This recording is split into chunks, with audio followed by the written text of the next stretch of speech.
আসসালামু আলাইকুম। কি অবস্থা গর্বিত জাতি, আশা করি সকলেই ভালো আছেন। এই মুহূর্তে আমি আছি রংপুরের তথা উত্তরবঙ্গের অনেক জনপ্রিয় একটা শিক্ষা প্রতিষ্ঠান, আমার শিক্ষা প্রতিষ্ঠান Rangpur police line school and কলেজে।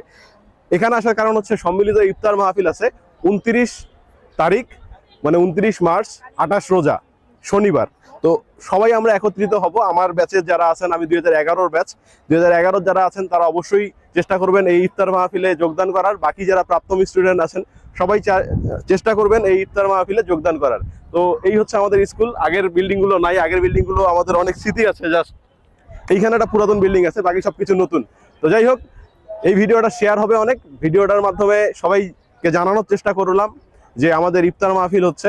আর যারা এখন পর্যন্ত জানেন না যে কিভাবে ইফতার মাহফিলে চাঁদা দিতে হবে বা কি করতে হবে ব্যাচ প্রতিনিধিকে, তারা নিচে একটা কমেন্ট বক্সে আমি নাম্বার দিয়ে দিব, আপনারা চাইলে সেই নাম্বারে যোগাযোগ করে কিন্তু আপনার ফর্ম পূরণ করে ফেলতে পারবেন। তো ভালো থাকবেন, আসসালামু আলাইকুম, আল্লাহ হাফেজ।